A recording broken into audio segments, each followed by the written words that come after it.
Caríssimos irmãos e irmãs, a liturgia de hoje tem um fio condutor, a cruz de Cristo. O cristão chamado a ser amigo da cruz de Cristo. Então eu gostaria de, a partir desta linha, fazer a leitura, lançar um olhar sobre as leituras de hoje. Meus irmãos, uma realidade é que todos nós somos chamados, todos aqui são vocacionados.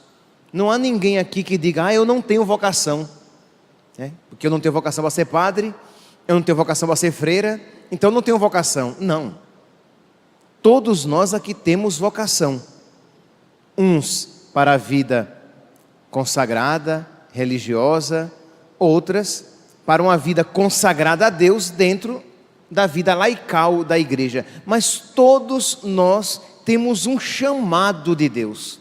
Só que em todo esse chamado, em toda a vocação aqui presente, a cruz de Cristo se faz presente. A cruz de Cristo está ali. Não existe uma vocação que não seja crucificada.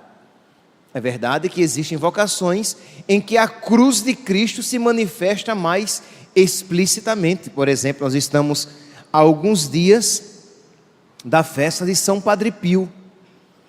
E ora, nem todo sacerdote foi um sacerdote tão crucificado, em que a cruz de Cristo esteve tão presente como aquele sacerdote, Padre Pio. Nós celebramos há alguns dias a festa também de Santa Teresa de Calcutá. Nós vimos naquela religiosa o quanto a cruz de Cristo se fez presente. Mas isso não nos deve fazer pensar que a cruz seja uma realidade para alguns privilegiados. A cruz é uma realidade para todos nós que somos vocacionados, todos nós que somos cristãos, todos nós que fomos batizados. Só que, meus santos, existe neste coração pecador e doente uma tentação à inimizade com a cruz. Isto é, em todos nós também existe esta inclinação de não querer a cruz na própria vida. Por quê? Porque a cruz significa renúncia, a cruz significa sofrimento, a cruz significa dor. E como essas realidades, e como nós não fomos criados para o sofrimento e para a dor, existe então esta nossa inclinação de não querer aceitar que a nossa salvação passe por este caminho crucificado. Então nós precisamos, na nossa vida de oração, tantas graças que acredito que nós peçamos a Deus na nossa oração, mas uma graça deve sempre estar presente, isto é, a súplica de uma graça. Meu Deus, concede-me a graça de te amar crucificado em mim, de amar a tua cruz, de ser amigo da cruz, porque senão você pode ter a impressão de ter fé, mas com uma inimizade instituída no seu coração, uma inimizade constituída a Cristo crucificado. E nós veremos que, infelizmente, esta fé rasteira, essa fé pequenina, ela pode estar presente em um coração que tenha uma total aversão à cruz de Cristo. Pois bem, na primeira leitura de hoje, retirada do capítulo 50 do profeta Isaías, nós vemos este servo sofredor, que ele é imagem de Jesus Cristo. É uma imagem e profecia daquele que iria cumprir plenamente isso que o servo sofredor aqui expressa. Mas ele já é, na sua limitação, uma expressão dessa mansa aceitação da dor, desse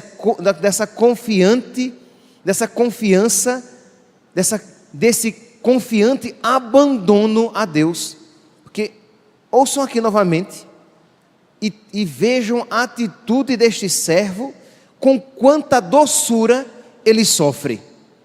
O Senhor abriu-me os ouvidos, não lhe resisti, nem voltei atrás. Isto é, Deus falou o que é que queria dele. Deus lhe falou ao coração e ele aceitou aquilo que Deus lhe falou. O Senhor me abriu os ouvidos e eu não voltei atrás. Deus me falou a sua vontade e eu não lhe resisti. Às vezes, você pode perceber no seu coração, você pode perceber na sua história, Deus lhe fala ao coração, e como você não gosta daquilo que Deus lhe falou, você dele se afasta. 90%, meus santos, do afastamento na oração se dá a isso. Isso é, Deus começa a falar, porque entenda, Deus quer a nossa salvação mais do que nós a queremos. Estamos de acordo com isso, né? Deus quer que nós nos salvemos mais do que nós queremos nos salvar. De modo que, quando nós começamos a rezar, Deus fala. Deus diz, e agora? Ele começou a rezar. Ela começou a rezar. Vou então lhe falar ao coração. Deus é generoso. Deus é bom. Deus é misericórdia. Deus nos fala ao coração. Mesmo que a nossa oração não seja das mais perfeitas, mas Deus sempre se aproveita de uma ocasião para nos falar ao coração. Mas quando Deus começa a nos falar interiormente em que consiste a sua vontade, em que consiste um verdadeiro cristão, um verdadeiro católico, um verdadeiro discípulo dele, nós começamos a nos desanimar e dele nos afastamos. Pois bem, este servo, ele é total doçura. O Senhor abriu-me os ouvidos, não lhe resisti, nem voltei atrás. Ofereci as costas para me baterem e as faces para me arrancarem a barba. Não desviei o rosto de bofetões e cusparadas. Isto é uma total aceitação desta missão tão difícil para ele. Mas o Senhor é o meu auxiliador. Ao mesmo tempo aqui nós vemos o quê? Essa confiança em Deus. Se por um lado este servo, ele simboliza toda essa mansidão em aceitar a vontade de Deus, vontade esta que se manifesta sofrida, ele aceita a vontade de Deus. Por outro lado, ele tem ainda essa confiança em Deus. Deus é o meu auxiliador, Deus está comigo. Por causa disso, eu não me deixarei abater o ânimo, eu conservarei o meu rosto impassível como pedra. Meus irmãos, todos nós sofremos, mas nem todos sofremos com mansidão. Saber sofrer é uma virtude, porque saber sofrer é saber carregar a cruz. Mas existem pessoas que diante do sofrimento, elas esperneiam de tal maneira que ao invés de crescerem espiritualmente, regridem. Que ao invés de crescerem na fé, esfriam na fé. Por quê? Porque está lutando contra a cruz. Não quer aceitar que a cruz de Cristo seja fincada na própria vida. E repito, toda vocação é crucificada. Todo cristão é crucificado. Todo cristão. Todo aqui, sentadinho aqui no banco da igreja. Se você tiver como meta na sua vida, ter a vida de uma maneira mais fácil e menos sofrida possível, muito provavelmente você vai entrar no caminho da inimizade com a cruz, porque você vai procurar sempre o que é mais fácil, o que é mais agradável, o que é menos exigente, e no mais das vezes, tudo isso é o menos virtuoso, é aquele caminho do amor menor. E quando a gente entra no caminho de dar a Deus cada vez mais um menor amor, cada vez fechando mais a Ele o nosso coração, isso vai progressivamente nos levando a um fechamento total. Pois bem, na primeira leitura nós vemos então este servo que é uma mansidão admirável. Já agora, já no início desta missa, peça a Deus essa graça. Peça com as suas palavras: meu Deus, me dá a graça de saber sofrer. Eu preciso, Senhor, sofrer com mansidão e sofrer com confiança. Que eu não me comporte como uma criança mimada, que quando começa a sofrer, começa já a querer duvidar de Deus. Deus não liga para mim, Deus não cuida de mim, Deus não existe. A gente começa a ter atitudes infantis. Por quê? Porque na verdade, você não quer sofrer. Você não aceita a cruz de Cristo na sua vida, quando ao mesmo tempo você diz que quer ser discípulo de Cristo. Você quer ser discípulo de um crucificado.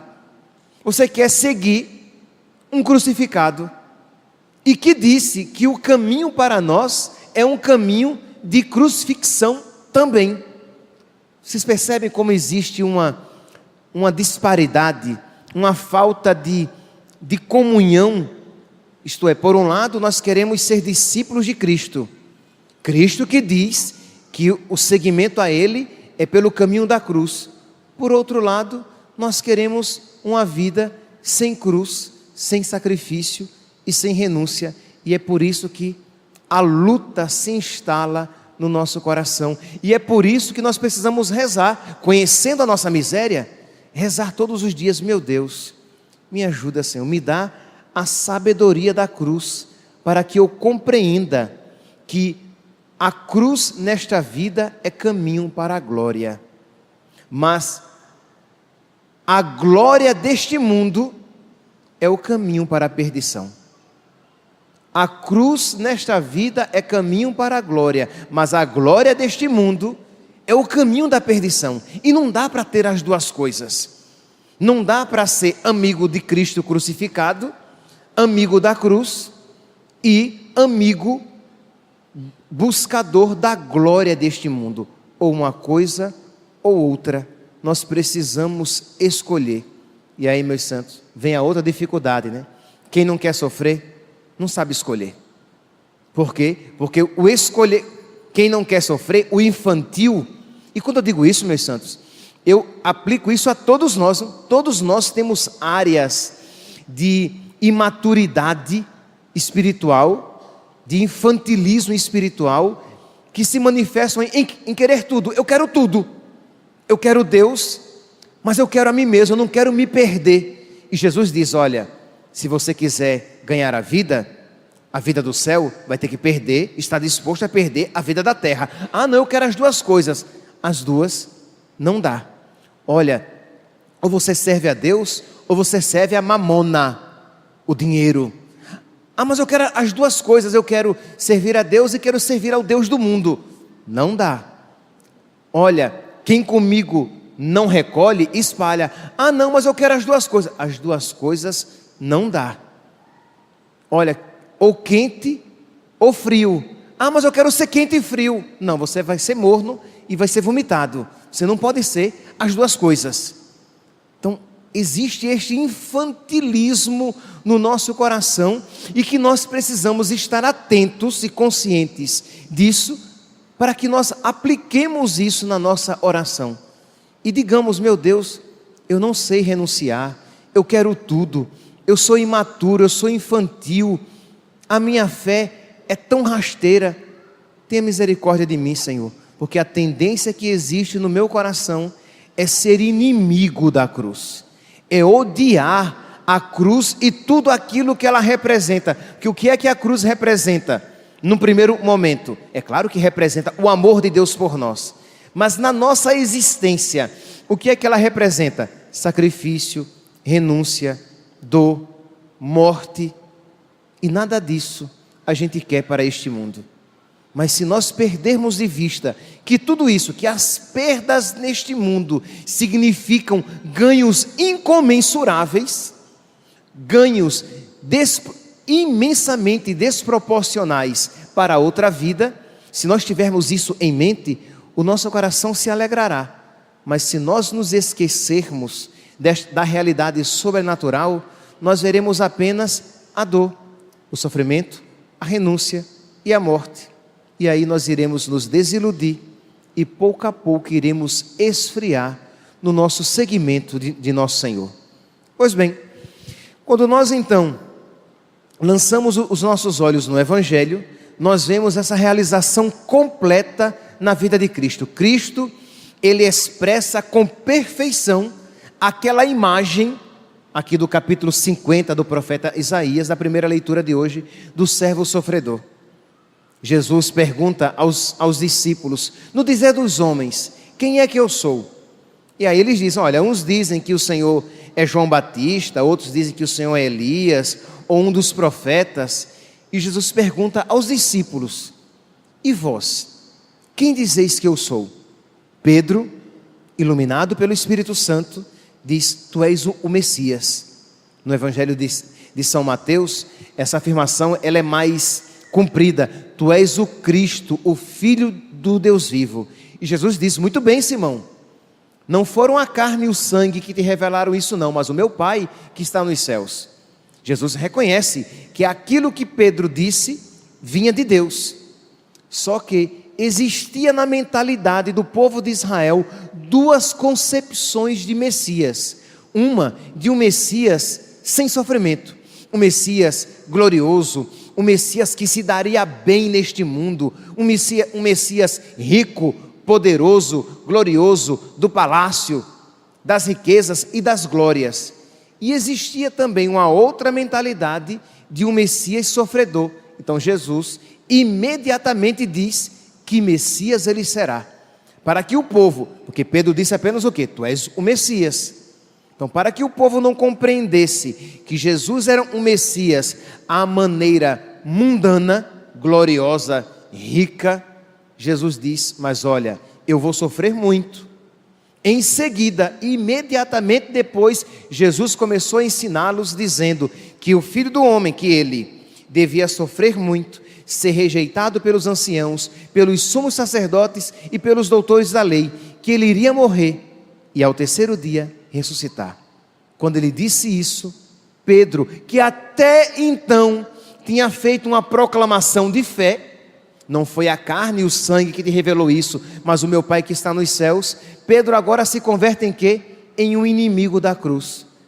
Chama Jesus à parte e o repreende. Jesus, não fale isso. Que história é essa? De morrer, de sofrimento, de ser rejeitado, de ser perseguido. Não, não diga isso. E Jesus olha para ele e diz: afasta-te de mim, Satanás, porque tu pensas como os homens e não como Deus. Pedro aqui, meus santos, foi inimigo da cruz. Diante da cruz, na vida de Jesus, Pedro se escandalizou. E Jesus imediatamente, para que não reste dúvida de que a cruz não é apenas para ele, diz, Jesus repreendeu Pedro e depois se voltou para os discípulos e disse: se alguém me quer seguir, renuncie a si mesmo, tome a sua cruz e me siga, pois quem quiser salvar a sua vida, imagine a cara vermelha, quente de vergonha de São Pedro, que Jesus primeiramente o repreendeu. Pedro chamou para o canto, que, imagine aqui a cena, a multidão, Jesus falando para os discípulos todos que ele iria sofrer muito, ser rejeitado, perseguido, iria ser morto, e no terceiro dia iria ressuscitar. Pedro pega Jesus pelo braço e chama para o canto, e repreende, diz: não diga isso, que história é essa de sofrimento, de dor, de morte, de cruz? Jesus então, ao invés de repreender Pedro no cantinho, como ele sabe que aquele sentimento é dos discípulos, repreende Pedro na frente de todo mundo e diz: olha, e eu digo a vocês, se vocês quiserem me seguir, renuncie a si mesmo, tomem a sua cruz e me sigam, porque quem quiser ganhar a sua vida, vai perdê-la, mas quem perder a sua vida por causa de mim, vai ganhá-la. E Pedro ali, ouvindo aquilo, corado de vergonha, primeiro foi chamado de capeta: vai para lá, tinhoso, sai de perto de mim, porque tu pensas como os homens e não como Deus. Jesus se dirigiu a Pedro da mesma maneira que se dirigiu ao diabo no deserto: afasta-te de mim, vai para longe de mim. Meus irmãos, aquele sentimento de Pedro não é infelizmente um sentimento alheio a nós. Repito, em todos nós existe essa tentação de de uma inimizade da cruz. Isso é tão verdade que São Paulo, na carta aos Coríntios, no capítulo 3, no versículo 8, no versículo 18, Filipenses capítulo 3, versículo 18, São Paulo diz: porque há muitos por aí, de quem repetidas vezes vos tenho falado, e agora digo chorando. Isto é, não era uma realidade apenas em uma pessoa, mas muitos por aí, em que isso fazia São Paulo chorar, porque há muitos por aí, de quem repetidas vezes vos tenho falado, e agora digo chorando, que se comportam como inimigos da cruz. E qual é então o distintivo de um inimigo da cruz? O inimigo da cruz, o destino dele é a perdição, sim, mas o Deus dele é o ventre. Isto é, ventre aqui significa tudo aquilo que dá prazer. Então, o Deus dele é o que dá prazer. O Deus dele é o que é gostoso, é o que é agradável, é o que vem ao encontro dos sentidos. Meus irmãos, será que eu estou sendo radical? Ou todos nós aqui, uns mais, outros menos, temos esta tentação? Somos tentados a cair nesta idolatria, de buscar aquilo que nos é mais agradável. Quando se fala de oração, ora, se na oração eu rezo e sinto arrepios, eu continuo rezando, mas se a oração está árida, eu abandono a oração. Por quê? Porque não me é prazerosa.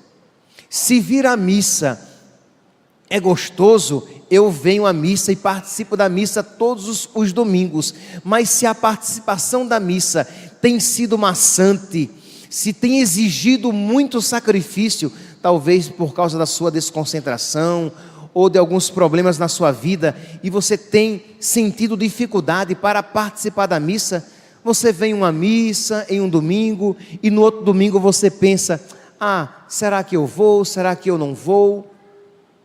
A sua pontualidade, algo que eu já falei aqui outras vezes, da sua pontualidade, procure, meu santo, chegar 10 minutinhos antes à missa, para você antes conversar com o nosso Senhor, se preparar para a Santa Missa, pedir a Ele a graça de participar bem da Santa Missa, de não chegar esbaforido em cima da hora, quando não até mesmo atrasado. Mas por quê? Porque isso vai exigir de você disciplina, e disciplina é sacrifício, e sacrifício é exigente, não é gostoso. Como meu Deus é o ventre, eu só faço aquilo que me agrada. Percebe, meus santos, que estes inimigos da cruz, a respeito dos quais São Paulo falou, não é uma realidade tão distante de nós. E São Paulo continua: o Deus é o ventre, para quem a própria perdição é causa de envaidecimento, isto é, você nem se envergonha mais desses seus pecados, dessas suas feiuras espirituais. Estes são os sinais dos inimigos da cruz, daqueles que não querem Jesus Cristo crucificado, fincado na sua vida. Enquanto isso, meus santos, a antífona, porque hoje nós tivemos o cântico do Evangelho, mas se nós tivéssemos ouvido apenas a antífona do Evangelho, nós teríamos ouvido Gálatas, capítulo 6, versículo 14, em que São Paulo diz: quanto a mim, não pretendo jamais gloriar-me a não ser de nosso Senhor Jesus Cristo e de Jesus Cristo crucificado, porque eu estou crucificado para o mundo e o mundo está crucificado para mim. Meus irmãos, esta espiritualidade de Cristo crucificado é uma espiritualidade profundamente cristã, católica. Peçamos a Deus, peça a Deus esta graça. Mas padre, o senhor já me mandou pedir no início da missa e eu já pedi. Peça de novo, meu santo, e peça uma outra vez, e peça todos os dias, pedindo: meu Deus, me concede a graça de amar a tua cruz, de não apenas carregá-la no peito, numa medalhinha, ou de carregá-la impressa em uma camisa, de não apenas fazer o gesto em nome do Pai, do Filho e do Espírito Santo, mas de amar a tua cruz na minha vida. Quando eu preparava esta homilia, eu li algo a respeito da cruz, que eu até copiei para ler aqui. Toda tentativa de repelir a cruz, de forjar um cristianismo sem o crucificado, de eliminar o sofrimento da nossa vida, é inspirada por Satanás. Esta reflexão veio aqui imediatamente após o texto de São Pedro dizendo, repreendendo Jesus, porque estava falando da cruz na vida dele. Então Pedro dizendo que isso nunca te aconteça, Senhor. Que história é essa de cruz, de sofrimento? Então o autor escrevia isso, e eu achei tão bem conciso que quis escrever para ler aqui para todos vocês. E repito, tenho em mente aqui São Pedro repelindo Jesus, repreendendo Jesus, e Jesus depois dizendo a Pedro: afasta-te de mim, Satanás. Tenho em mente esta cena, e ouçam uma outra vez. Toda tentativa de repelir a cruz, de forjar, de criar um cristianismo sem o crucificado, de eliminar o sofrimento da nossa vida, é inspirada por Satanás. Quem inspirou aquela repreensão? Imagine, Pedro foi inspirado, entendamos aqui a palavra inspirado, vou usar para duas coisas opostas. Em um momento foi inspirado por Deus, para dizer que Jesus era o Cristo. E logo depois, em um outro momento, foi inspirado pelo diabo para repreender Jesus. No mesmo coração. Entende, meus santos? No mesmo São Pedro, ali, um atrás da outra, uma inspiração atrás da outra, uma de Deus, outra do diabo. Peça a Deus: meu Senhor, retira do meu coração toda inspiração pecaminosa. Fecha, Senhor, os meus ouvidos a todo conselho diabólico. Fecha o meu coração a toda afeição com o pecado. Que eu te ame, Senhor, que eu te ame de verdade, mas que eu te ame nesta vida crucificado, para que na outra vida eu possa me unir a ti glorioso. Que cada um, meus santos, na simplicidade das suas palavras, peça a nosso Senhor esta graça, para que este Evangelho, hoje aqui proclamado, produza frutos, e frutos abundantes na nossa vida. Louvado seja nosso Senhor Jesus Cristo.